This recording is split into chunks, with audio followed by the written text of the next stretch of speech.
Chers amis, shalom. Euh, on se retrouve pour notre rencontre. On va parler de Jérusalem pendant les fêtes de pèlerinage. Encore une fois, c'est un plaisir de vous revoir, même au niveau virtuel, dans le cadre des cours de Atid, Merkaz Atid Israël, de Jérusalem et de sa région, sur Jérusalem et sur sa région. Je voulais qu'on fasse cette émission, entre guillemets, l'émission, c'est un grand mot, du balcon avec vue, encore une fois, sur la route des patriarches. Mais bon, il y a tellement de soleil que vous n'auriez pas vu grand-chose. Euh, on aurait été tous éblouis. Et c'est pour ça que, bon, c'est forcé de me voir dans la chambre de travail pour parler de quelque chose d'événement qui se produisait 3 fois par an pendant que le temple existait, et on voyait des centaines de milliers de juifs venant du sud, du nord, d'Eretz Israël et de Chutz La'aretz, hors des frontières d'Eretz Israël, confluant vers Jérusalem. On voit qu'on fait effectivement, c'est un événement qui, pour nous aujourd'hui, Pessah, c'est le Seder. Shavuot, c'est don de la Torah, on étudie toute la nuit. Sukkot, on est là dans nos Sukkot à être assis. C'est-à-dire, toutes ces fêtes, elles sont géographiquement localisées, elles n'ont aucun sens véritable géographique. On est chacun chez soi. À l'époque, ces fêtes avaient une connotation et avant tout avaient un sens d'une rencontre nationale d'un degré sans pareil. Sans pareil. C'est-à-dire, on connaît beaucoup de capitales, mais toutes les capitales sont, bon, peut-être très souvent, ça peut être la ville la plus peuplée, Paris, Londres, pas forcément. Mais c'est avant tout un centre politique. Un centre politique du gouvernement, du Parlement, des institutions de pouvoir, mais ce n'est pas un centre, ce n'est pas un lieu de rendez-vous. Ce n'est pas le lieu où tous les habitants, tous les citoyens ou tous les membres d'une même nation, d'un même peuple se rencontrent. Ça, c'est quelque chose qui est absolument unique, qui n'existe à ce niveau, au niveau national religieux, que dans le peuple juif. Par exemple, quand on regarde ailleurs, je ne sais pas, les lieux du catholicisme ou les lieux de l'islam, ça, c'est quelque chose où c'est les gens d'une même foi qui se rencontrent. Ici, c'est les gens d'une même famille. Ici se rencontrent les gens qui font partie d'une même histoire, tant politique que spirituelle. Donc là, ça c'est quelque chose qu'il faut le voir de tout à fait unique, un sens qu'a notre capitale, Jérusalem, qui est particulier, singularise complètement notre caractère national. Eh bien, et puis, si on veut voir en plus de quoi ça avait l'air, alors dans les détails, on peut voir véritablement quelque chose d'absolument unique. Par exemple, je commence par le début, j'ouvre la Mishnah, le traité qui suit le traité de Psachim et qui nous parle, qui s'appelle la Mishnah Masechet Shkalim.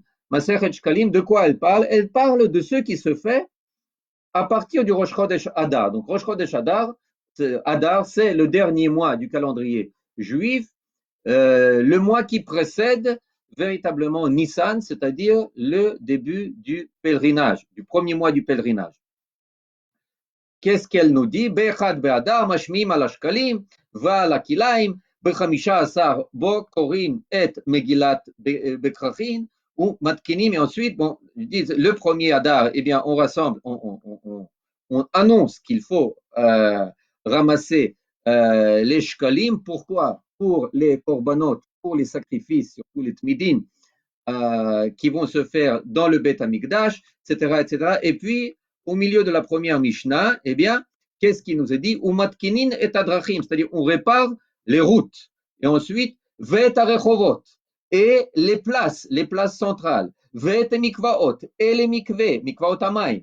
Ve'osin kol tzarchei harabim, et on veille à tous les besoins du klal, du public.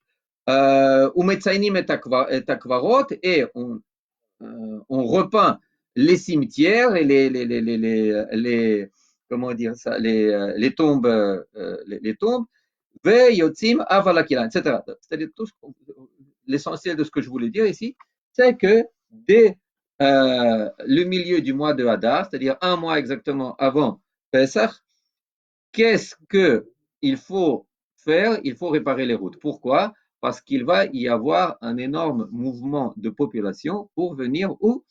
À Jérusalem. Non? On pense, bon, venir à Jérusalem, quelle signification cela a à l'époque? Il faut voir qu'à l'époque, eh bien, une personne, pour partir, elle part pas seule, elle part généralement avec sa famille, elle part avec son épouse, avec ses enfants, avec les grands-parents, c'est-à-dire c'est toute une caravane de plusieurs, je ne sais pas, peut-être 10, 20, 30 personnes par famille qui se mettent en marche avec des chameaux, avec non, des ânes.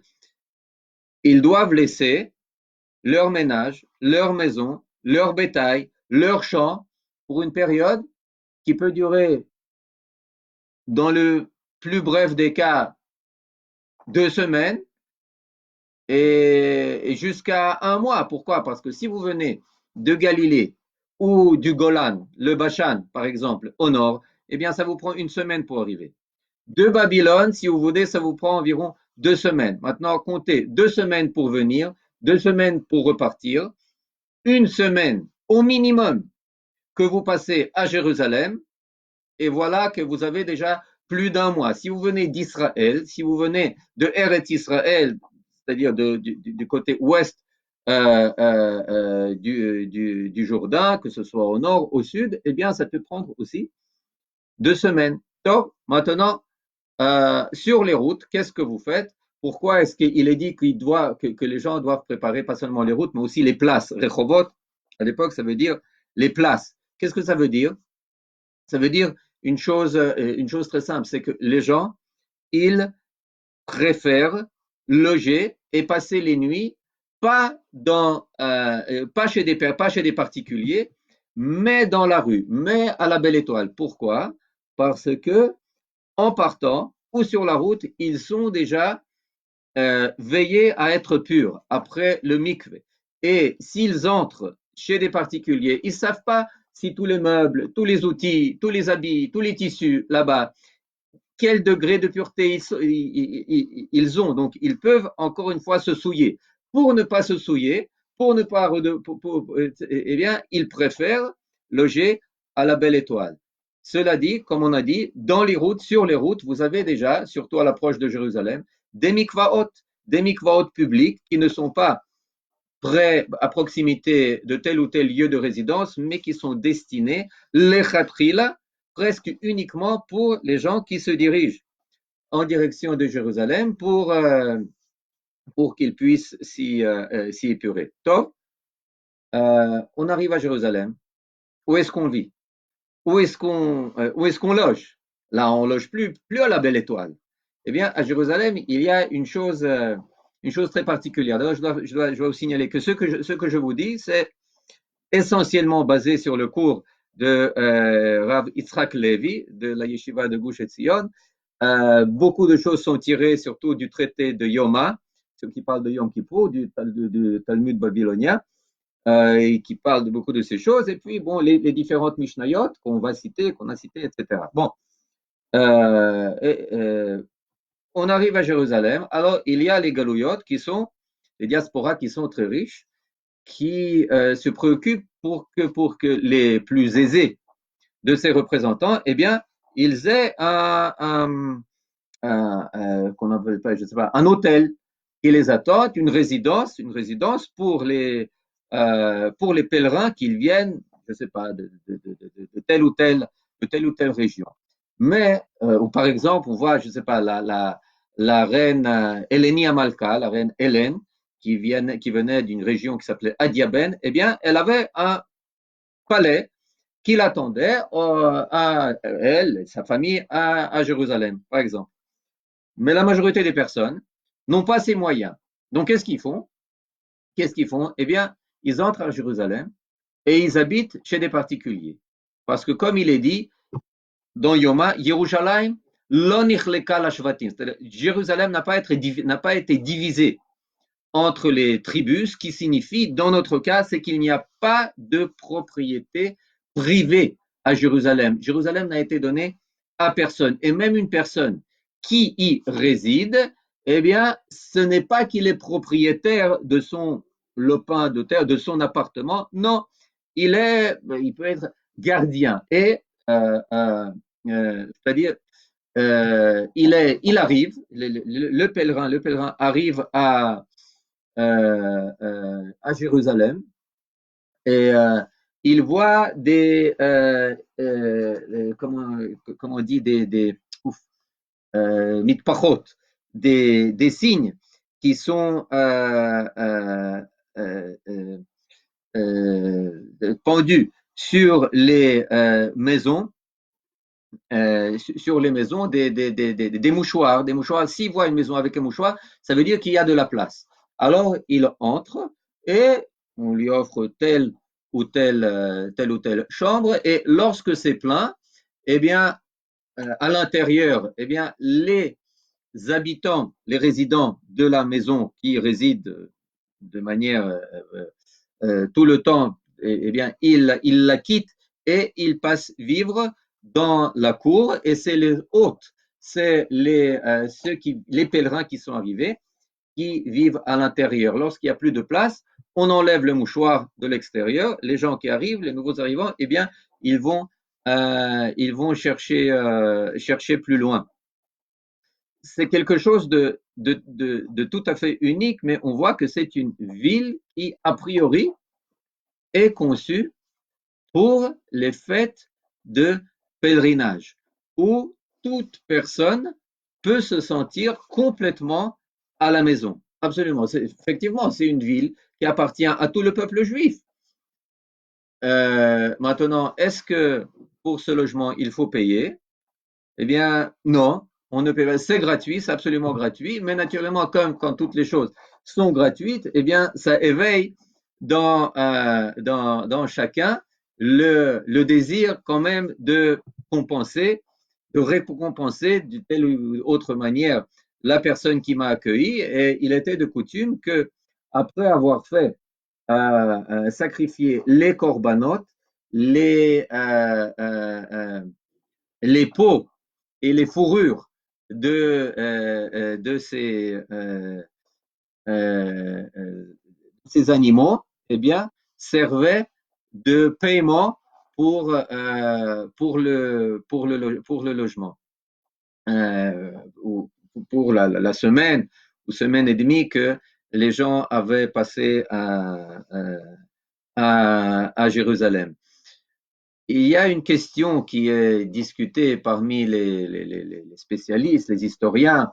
Un des spécialistes les plus éminents de cette question aujourd'hui, c'est le professeur Safrahi, qui, depuis les années 60, il écrit, il publie des ouvrages à ce sujet, sur Jérusalem du temps du Second Temple, pendant le pèlerinage. Lui, il estime qu'en général, pendant Pessah, arrivaient à Jérusalem entre 200 et 300 000 personnes. Jérusalem d'il y a 2000 ans. Jérusalem, imaginez, aujourd'hui, Jérusalem, elle compte un peu moins d'1 million de personnes. Maintenant, ça, c'est l'estimation la plus minimale. Maintenant, vous prenez l'estimation de Yosef ben Matityahu, eh bien, lui, il dit non, non, non. Il y avait, à l'époque de Pessah, il y a 2000 ans, à Jérusalem, environ 1 200 000 personnes. Jusqu'à 1 200 000 personnes, c'est dire, ils sont confirmés par des témoignages de sénateurs romains qui parlent de Jérusalem qui est peinte pendant les fêtes de pèlerinage, surtout pendant Pessah, qui est peinte en blanc, complètement. Pourquoi est-ce qu'elle est peinte en blanc? Eh bien, parce que tout le monde vient avec ses brebis, avec ses chèvres pour sacrifice de Pessah et elles sont en telle quantité, en tel nombre qu'on ne voit plus le terrain, on ne voit que la fourrure, que la laine de ces chèvres qui recouvrent tout le terrain de Jérusalem. Maintenant, je vois qu'est-ce que je voulais dire encore pour pas perdre trop le fil. Euh, voilà. Peut-être qu'il faut encore une fois rappeler l'essentiel. L'essentiel, c'est que venir à Jérusalem, ce n'est pas seulement une tradition, ce n'est pas une bonne coutume, ce n'est pas seulement un désir de se revoir d'année en année, mais c'est une mitzvah de la Torah qui est répétée, que la Torah répète 3 fois et qui est dite Shalosh Pamim Beshana, Yira'eh Kol Zechurcha et Pnei Hashem B'Yerushalayim Ish Kematnat Yado, etc., etc. 3 fois par an, chacun de tes hommes apparaîtra à Jérusalem euh, sur le mont du Temple. Il n'est pas dit à Jérusalem.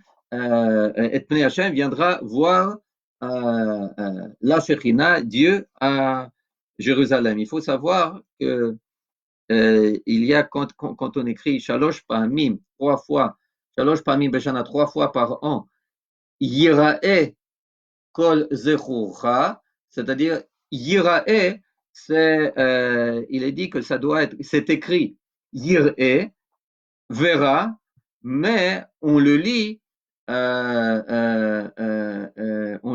Yira'eh, sera vu, apparaîtra.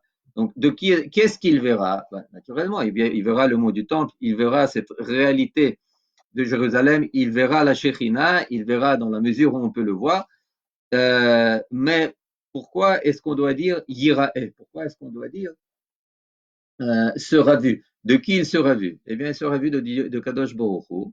C'est ainsi qu'on a coutume de le dire. Et puis, comme le dit aussi Rav Yehuda Leon Ashkenaz, Imanitou, il sera vu de toutes les autres tribus, il sera vu de toutes les autres parties du peuple. Donc, c'est un point de rencontre unique où les gens qui chacun habite dans le territoire de sa tribu ou de sa tfoutzot, de sa galoute, que ce soit à Bavel ou ailleurs, renouent leur contact et c'est une occasion aussi euh, euh, comment dire, de traiter et de réparer énormément de choses qu'on ne peut faire que lorsqu'on est ensemble. Par exemple, aujourd'hui, on peut le voir dans les fouilles archéologiques, des fouilles qui viennent d'être découvertes il y a quelques années. On voit, c'est des fouilles qui se passent Ir David, à Jérusalem, où c'est en dessous de la zone où les gens habitent et viennent d'être, il y a quelques années déjà, viennent d'être découvertes la rue qui menait du bas de Ir David, c'est là où il y a le Maayan Shiloh, la source du Shiloh, jusqu'au mont du Temple. Eh bien, c'est une route qui a été déblayée seulement en partie dans les fouilles, mais les archéologues, ils disent qu'elle était d'une largeur de 35 mètres. Imaginez-vous, imaginez-vous mesurer la largeur 35 mètres, qu'est-ce que c'est? Eh bien, c'est plus large que la plus large des autoroutes d'Israël. Je ne sais pas ce qu'il en est à Paris ou ailleurs, mais c'est 35 mètres pour donner juste la mesure de l'ampleur de la Aliyah Larel. Combien de gens il fallait qu'il y ait pour se voir. Maintenant, au milieu de cette route, tout d'un coup, on voit eh bien, un ami archéologue nous a pris en visite là-bas et dit, ben voilà, regarde, vous avez comme une tribune. Qu'est-ce que c'est une tribune? Eh bien, c'est une tribune où chaque personne qui a trouvé quelque chose qui ne lui appartient pas, qui appartient à quelqu'un d'autre, monte dessus et déclare Machriz. Ça s'appelle Even Atoen, la pierre de celui qui déclare moi j'ai trouvé telle ou telle chose, telle ou telle chose. C'est là où il y a le plus de chances de trouver celui qui a perdu cet objet et celui qui l'a perdu, de retrouver ce qu'il a perdu. Pourquoi? Parce que euh, tout le monde est là. Et puis, bon, maintenant, prenons le cas concret de ce qui se passe pendant Pessah, pendant le Seder de Pessah. D'ailleurs, il faut savoir qu'à l'époque, le jour qui précède le Seder de Pessah, c'est-à-dire le 14 Nissan, c'est un jour de fête. C'est un jour de fête et c'est ce qui s'appelle Chag à Pessah. Ce qui suit est la fête qu'on est en train de traverser aujourd'hui, ça c'est Chag HaMatzot, où on ne mange que des matzot, on est interdit de consommer du chametz. Mais la veille du Chag HaMatzot, eh bien, c'est le jour où on apporte, l'après-midi de ce jour, entre les deux tmidim, pas entre les deux tmidim, c'est-à-dire l'après-midi et jusqu'au dernier des tmidim, qu'est-ce qu'on fait? Eh bien, on apporte le sacrifice du Korban Pesach. La Mishnah de Psachim décrit comment est-ce que ça se fait, des groupes, chaque famille véritablement envoie un émissaire avec sa brebis, avec sa chair, avec son Korban Pesach pour qu'il monte sur le mont du temple et le sacrifie là-bas et ensuite il le dépouille de ce qu'il faut, etc. Et ensuite, il sort et le 15 de Nissan, c'est-à-dire la nuit du Seder Pesach, il rejoint sa famille, il rejoint tous ceux qui ont sous-signé, si on peut dire, sous ce Pesach pour le manger ensemble. Où est-ce qu'ils le mangent ensemble? Eh bien, ils le mangent ensemble sur les toits de Jérusalem, sur les balcons de Jérusalem, partout à Jérusalem. Et puis là, on comprend tout à fait la question de l'enfant quand il pose les questions de Manishtana. Manishtana alaylalazé. Pourquoi est-ce que, en quoi est-ce que cette nuit, elle est différente de toutes les autres nuits? Eh bien, la différence, le 15 Nissan à Jérusalem, elle saute aux yeux. Il comprend que là, tout d'un coup, c'est tout le peuple qui est ensemble. Le Manishtana, il est évident, complètement évident. Tout le peuple se rassemble en train de manger, chacun en groupe, petit ou grand groupe, qui se partagent le Pessah à manger sur les toits, sur les balcons, sur les cours, sur les cours de Jérusalem. Maintenant, faut comprendre, je ne sais pas, bon, j'imagine que bon, cette fois, je ne sais pas ce qu'il va y avoir pendant le Hajj au Ramadan, mais d'année en année, on suit que chaque fois qu'il y a ce grand rassemblement à la Mecque, eh bien, il y a chaque fois une quantité très grande de personnes qui n'en reviennent pas. Pourquoi? Parce qu'ils sont soit écrasés, ils meurent. Bon, il y a des catastrophes qui se passent qui sont dues au grand nombre de personnes qui sont arrivées. Et sur ce fond, on a plus de facilité à comprendre ce que dit la Mishnah au sujet de la réalité qui était et qu'on retrouvait à Jérusalem pendant les jours de pèlerinage. Lo amar Adam Sarli Amakom Yerushalayim. Personne n'a dit il manque de place à Jérusalem, que aucune femme n'a avorté à cause de l'odeur des sacrifices à Jérusalem, odeur nauséabonde qu'on ressentait partout, qu'aucune personne n'a été blessée à Jérusalem. Là, la Gemara, elle apporte le récit d'une personne, d'un vieillard qui a été une fois écrasé pendant un jour de pèlerinage Et ce pèlerinage a été appelé Pesach Meuchin, Meuchin, c'est-à-dire le Pesach des écrasés. Pourquoi? Parce qu'une personne a été écrasée, cas unique pendant tous les psachim de l'époque. L'onafla dleka, il n'a jamais eu de feu à Jérusalem, d'incendie à Jérusalem.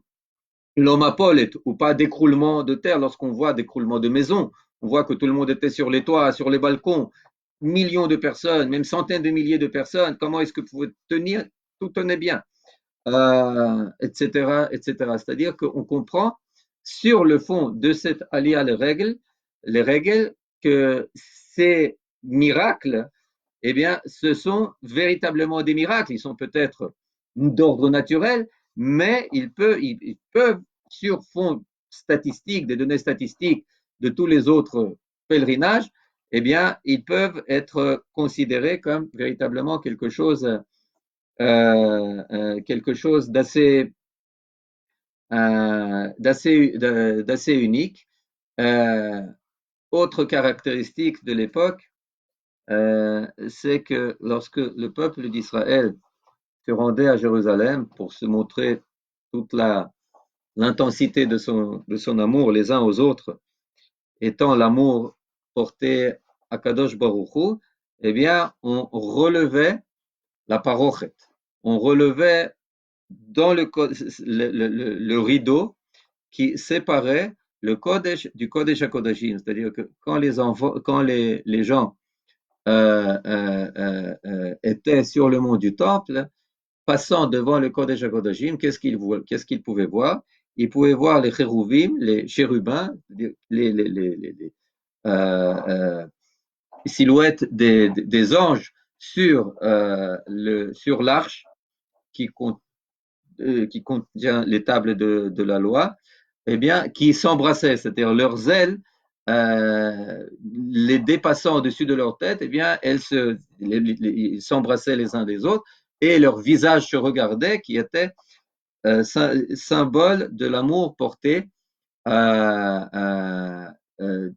l'amour exprimé entre Dieu et son peuple, comme on le lit dans Shir HaShirim, qu'on lit d'ailleurs à Pessah. Et voilà, donc c'était une réalité aujourd'hui. Plus les fouilles avancent à Jérusalem, plus on voit véritablement, plus on retrouve des objets qui qui témoignent de cette période. Une chose très intéressante. D'ailleurs, vous pouvez aller le voir. Il y a Emek Tzurim, c'est-à-dire juste en contrebas du Mont Scopus de l'université hébraïque, il y a là-bas ce qu'on appelle un endroit qui s'appelle Emek Tzurim, avec de la terre qui était récoltée du mont du Temple ou en proximité du mont du Temple. Et vous pouvez y aller pour voir ce qu'il y a dans cette terre, c'est-à-dire tout est organisé. J'imagine que beaucoup d'entre vous ont déjà eu la chance de le faire. Sinon, je vous recommande de le faire. Vous y venez, vous payez une somme symbolique, vous recevez un seau avec cette terre. Ensuite, un stand avec filtre, avec de l'eau, où vous filtrez et vous pouvez y trouver des choses fantastiques. Maintenant, chose unique, c'est généralement dans les fouilles, eh bien, qu'est-ce qu'on trouve? Plus on approche au niveau diachronique de notre époque, plus on trouve des choses. Et vous fouillez maintenant, 19e siècle, vous allez trouver le plus de monnaies, je ne sais pas, de reliques, de telle autre chose. 18e, un peu moins, puis plus vous reculez dans le temps, moins vous trouvez d'objets. Eh bien, ici, c'est exactement l'inverse. C'est exactement l'inverse. Lorsque vous fouillez la terre de Jérusalem, vous trouvez très peu de choses qui datent de 100 ou de 200 ans. Bon, un peu de pièces napoléoniennes, un peu de pièces turques, un peu, etc.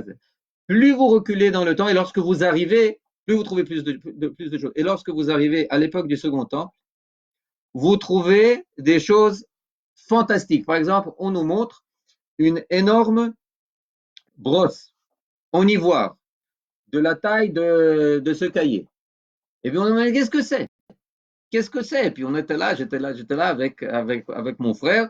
Et avec mon fils aîné, je ne sais pas ce que c'est, une brosse, mais c'est pas une brosse avec laquelle vous brossez les cheveux, parce qu'elle était très, comment dire, c'était des dents très, très grandes de la brosse. Alors il nous dit, il faut le savoir que c'était, les gens prenaient ça pour brosser leur chèvre avant le sacrifice de Pessah. D'autres choses qu'ils ont découvert que, par exemple, la surface du mont du Temple, eh bien, c'était une surface faite de mosaïques avec des dessins, des choses invraisemblables qu'on a découvert là-bas, encore une fois, de l'époque du second et même du premier temple. Plus on recule, plus on trouve de choses. Et ce qui est intéressant, c'est qu'aujourd'hui, c'est d'Afrique précisément aujourd'hui qu'on est on est en train de le retrouver. Et je voudrais terminer par peut-être une citation de l'archéologue qui nous parlait, qui était là à nous présenter ces choses là-bas. Mon frère était avec moi, il était fasciné par le fait avec quel amour cet archéologue parlait de Jérusalem, parlait du mont du Temple, parlait du Beit Amikdash, le second, le premier, etc. Et puis il dit, mais, non, mais écoute, comment est-ce que tu exprimes tant d'amour, mais tu n'as même pas de kippa, tu ne portes même pas de kippa, c'est pas un peu contradictoire? Et puis l'archéologue de lui répondre, de nous répondre, on vrai dire, tu sais, euh, euh, pour sentir le manque du cœur, il n'y a pas besoin de porter la kippa. Ce qui nous manque aujourd'hui, c'est la Jérusalem de l'époque du pèlerinage. C'est pourquoi? Parce que c'est le cœur du peuple juif. Le cœur, c'est là où le sang de tous les organes, de tous les membres du corps se retrouve, je ne sais pas, je suis pas cardiologue, toutes les quelques heures, quelques minutes, peu importe, c'est là, c'est le centre névralgique, c'est le centre cardiologique, c'est le centre de vie du peuple entier. Tant qu'on est disséminé et qu'on n'a pas ce centre où on se rassemble une, deux, trois fois par année, presque tous, ou le représentant en tous les cas de tout le peuple, eh bien, eh bien, on est divisé. Et tu me poses la question pourquoi est-ce que j'ai pas de kippa, pourquoi j'ai la kippa. C'est seulement lorsqu'on aura ce cœur, c'est seulement lorsqu'on renouvellera ce pèlerinage, lorsqu'on renouvellera ce lieu de rencontre et cette rencontre annuelle ou triannuelle du peuple entier qu'on sera véritablement un peuple uni. Et là, je voudrais terminer, effectivement, complètement terminé, mais c'était un projet avec des amis, on a essayé de le lancer. Vous connaissez tous le programme Taglit, Birthright, qui est destiné aux Juifs qui habitent à l'étranger pour effectivement les réénergiser, leur faire venir voir Israël pendant 10 jours, ils voyagent, etc., etc., et voient tout, et ensuite, quand ils repartent, eh bien, ils sont pleins d'énergie, d'inspiration, ils se sont ressourcés à la terre d'Israël, eh bien, je pense qu'il faut faire la même chose. Il faut faire, même sans rapport à ce qu'il y a temple, il n'y a pas temple. Maintenant, dans Jérusalem, c'est ce qu'il faut, c'est ce qu'il faut renouveler. Il faut faire un birthright, un taglit pour les Israéliens qui habitent en Eretz Israël, qu'ils viennent une fois par an, 3 jours, 4 jours, à la rencontre de Jérusalem. Beaucoup d'Israéliens, la majorité d'Israéliens, ils n'ont pas été depuis des années, même des dizaines d'années, je le dis en connaissance de cause, à Jérusalem. Et c'est ce qui nous manque aujourd'hui. Et c'est, j'en ai foi, la source de pas mal de nos maux, entre autres la division. Et le fait de renouer et de faire une Taglit Yerushalayim, un programme de rencontre et de pèlerinage des Juifs d'Israël à Jérusalem, eh bien, ça peut servir de remède très très grand. Pourquoi? Pour nous tous, parce que avant tout, nous ne sommes pas les Juifs errants, nous ne sommes pas un peuple errant, nous sommes un peuple de pèlerins qui monte, un peuple qui monte sans cesse, qui monte la Haaretz, qui monte Ba'aretz, qui monte vers la terre, qui fait son alia vers Israël, qui fait son alia en Israël, qui ne cesse jamais de faire son alia. Et le tamtzit, le substrat de tout cela, c'est Yerushalayim, et c'est Yerushalayim des fêtes du pèlerinage. Alors, Bekarov, Beyameinu, Be'ezrat Hashem, פסח כשר ושמח, מועדים לשמחה, בשורות טובות.